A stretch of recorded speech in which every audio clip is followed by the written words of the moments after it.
વડોદરાથી સમાચાર સામે આવી રહ્યા છે। વડોદરામાં પણ ખ્યાતિ હોસ્પિટલ જેવું કૌભાંડ આવે તેવી શક્યતા જોવા મળી છે। ખ્યાતિ હોસ્પિટલ જેવું કૌભાંડ આવે તેવી શક્યતા વ્યક્ત કરવામાં આવી છે, જેમાં અંજના હોસ્પિટલ એન્ડ રિસર્ચમાં ગોલમાલ થતી હોવાની ચર્ચા જોવા મળી છે। લોકમુખે ચર્ચા જોવા મળી। અગાઉ દાખલ થયેલા દર્દીનો વિડીયો વાયરલ થયો છે।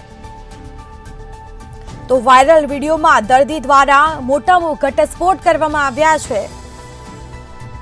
તો જે દર્દીઓને ઓક્સિજનની જરૂર નથી તેમને પણ ઓક્સિજન માસ્ક પહેરાવવામાં આવ્યા તેવું જણાવવામાં આવ્યું છે। ઓક્સિજન માસ્ક સાથે દર્દીના ફોટા પાડી તેને અપલોડ કરવામાં આવ્યા છે। તો દર્દીઓના ફોટા આયુષ્માન કાર્ડની વેબસાઇટ પર અપલોડ કરવામાં આવ્યા। વધુ વિગતો સાથે સંવાદદાતા નિલેશ બ્રહ્મભટ્ટ લાઈવ જોડાઈ ગયા છે। જી, વડોદરામાં પણ ખ્યાતિ હોસ્પિટલ જેવું કૌભાંડ આવે તેવી શક્યતા જોવા મળી રહી છે, શું છે સમગ્ર મામલો? જી, અમદાવાદની ખ્યાતિ મલ્ટી સ્પેશિયાલિસ્ટ હોસ્પિટલમાં કુખ્યાત મલ્ટી સ્કેમ થયું। આ ખ્યાતિ મલ્ટી સ્પેશિયાલિસ્ટ હોસ્પિટલનું ના સંચાલકોનું આયુષ્ય ધનાઢ્ય રાજાશાહી તેમજ શેઠ સાહેબીમાં ગુજરે એટલે તેમને આયુષ્માન કાર્ડ ના સહારે કૌભાંડ કર્યું। આયુષ્માન કાર્ડ ધરાવતા દર્દીઓનું એન્જિયોપ્લાસ્ટ કર્યો, બાયપાસ સર્જરી કરી અને એમાંથી 2 લોકો મૃત્યુ પામ્યા। તેવું જ કૌભાંડ વડોદરા સંસ્કારી નગરી પાસે આવેલા સેવાસીની Anjana multi specialist hospital and research સેન્ટરમાં થયું હોય તેવી ચર્ચા છે। અંજના મલ્ટી સ્પેશિયાલિસ્ટ હોસ્પિટલ અને રિસર્ચ સેન્ટરમાં દાખલ થયેલા દર્દીનો એક વિડીયો વાયરલ થઈ રહ્યો છે ને આ વાયરલ વિડીયોમાં દર્દી દ્વારા કહેવામાં આવી રહ્યું છે કે જે દર્દીઓને ઓક્સિજનની જરૂર નથી તેવા દર્દીઓને પણ ઓક્સિજન માસ્ક પહેરવામાં આવે છે ને ઓક્સિજન માસ્ક સાથે દર્દીઓનો ફોટા પાડી આયુષ્માન કાર્ડની વેબસાઇટ પર અપલોડ કરવામાં આવે છે। વાયરલ થયેલા વિડીયોમાં દર્દીનું આ ચોંકાવનારું નિવેદન છે કે ચેકિંગ આવવાનું હતું એટલે આઈસીયુમાં દાખલ થયેલા તમામ દર્દીઓને ઓક્સિજન માસ્ક પહેરાવવામાં આવી રહ્યા। કલાકો સુધી માસ્ક પહેરાવી રાખ્યા બાદ કઢાવી નાખ્યા। રોજ ઓક્સિજન માસ્ક પહેરાવે છે, ફોટો પાડે છે અને બાદમાં માસ્ક કાઢી નાખે છે।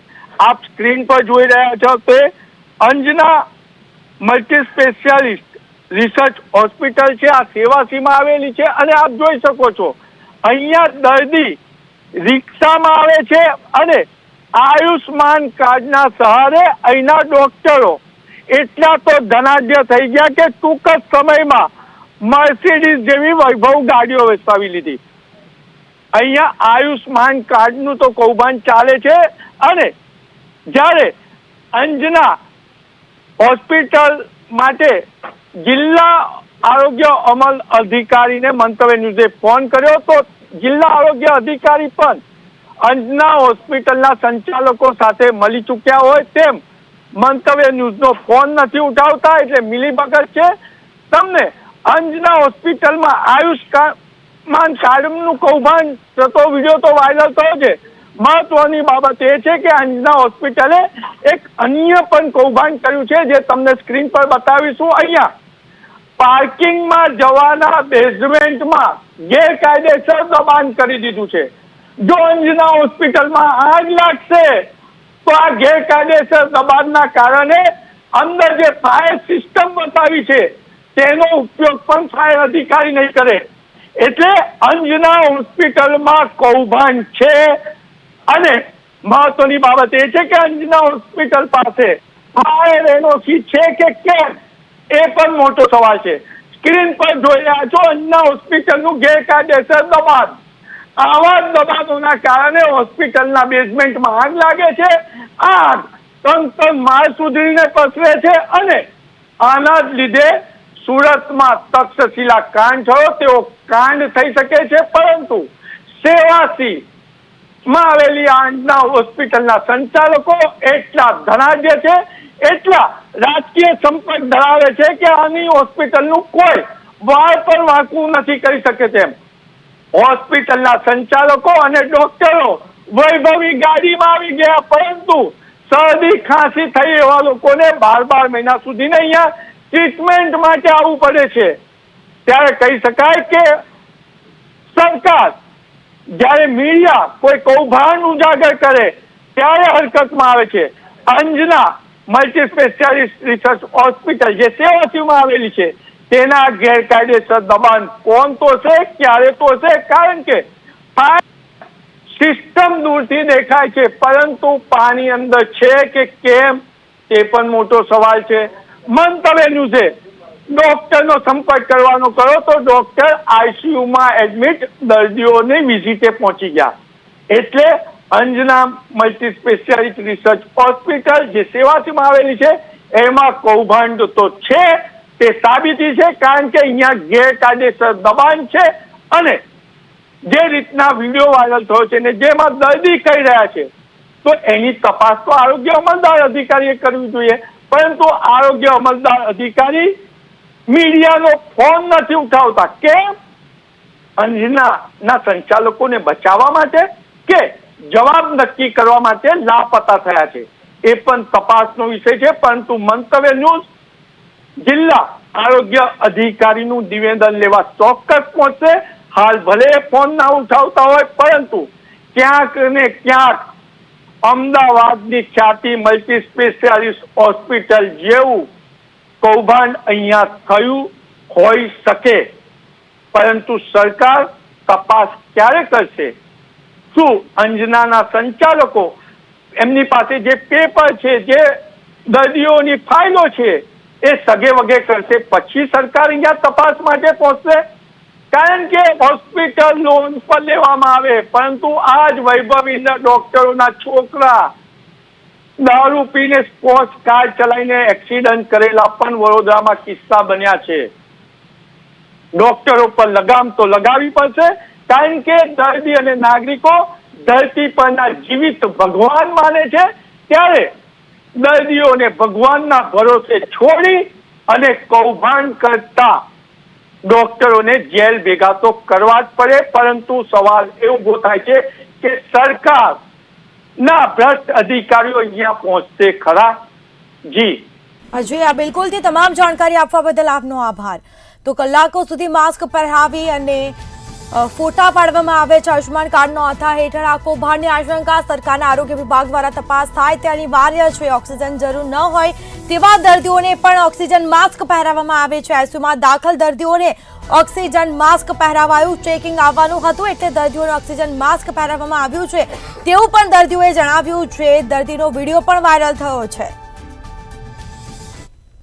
અમદાવાદની ખ્યાતિ મલ્ટી સ્પેશિયાલિસ્ટ હોસ્પિટલમાં કુખ્યાત મલ્ટી સ્કેમ થયું.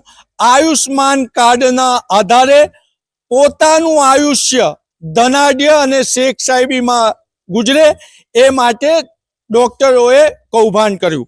અમદાવાદમાં જે કૌભાંડ થયું એ જ રીતનું કૌભાંડ Anjana hospital clinic research and private limited હોસ્પિટલમાં થયું હોવાનો એક મોટો ઘટસ્ફોટ દર્દીએ કર્યો છે.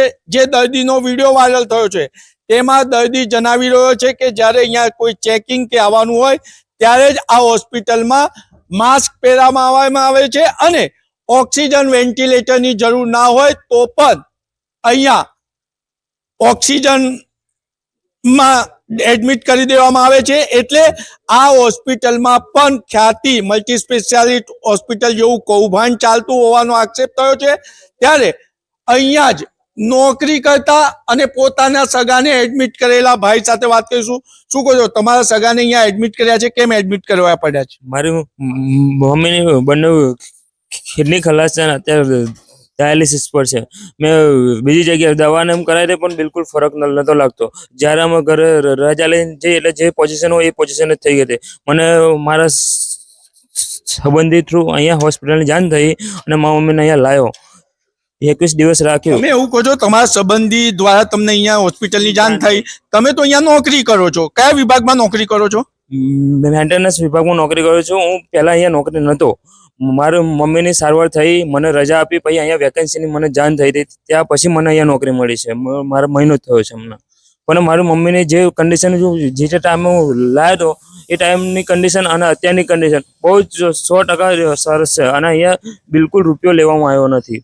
રૂપિયો લેવામાં આવ્યો નથી, પરંતુ સરકારની તિજોરીમાંથી તો રૂપિયા આવી જ ગયા છે. આયુષ્માન કાર્ડ છે, સરકાર પૈસા આપે છે, એટલે દર્દી પાસેથી રૂપિયા લેવામાં નથી આવ્યું. એ હોસ્પિટલનું એક સારું પાસું છે, પરંતુ કેટલા કરોડોનું બિલ બન્યું હશે એ તો આયુષ્માન કાર્ડ આરોગ્ય વિભાગ કહેશે. શું કહો, તમારા સગાને શું તકલીફ છે?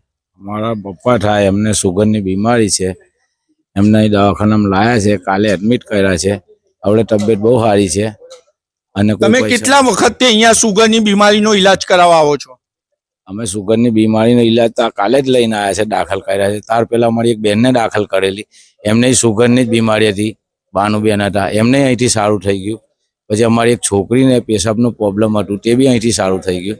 એટલે અહીંયા દર્દીઓ જે આવે છે હોસ્પિટલનો બચાવ કરે છે, હોસ્પિટલની વાહવાઈ કરી રહે છે. ત્યારે એક ઓડિયો એવો પણ બહાર આવ્યો છે કે હોસ્પિટલ સાથે સેટિંગ કરવું હોય તો કેજો, અમે કરાવી દઈશું. મંતવ્ય ન્યૂઝ સેટિંગમાં માનતું નથી, પરંતુ આયુષ્માન કાર્ડના આધારે જે પોતાનું ધનાઢ્ય આયુષ જીવન જીવવા માંગે છે એનો પર્દાફાશ કરતો જ રહેશે. કેમેરામેન કેતન શિંદે સાથે નિલેશ બ્રહ્મભટ્ટ, મંતવ્ય ન્યૂઝ વડોદરા.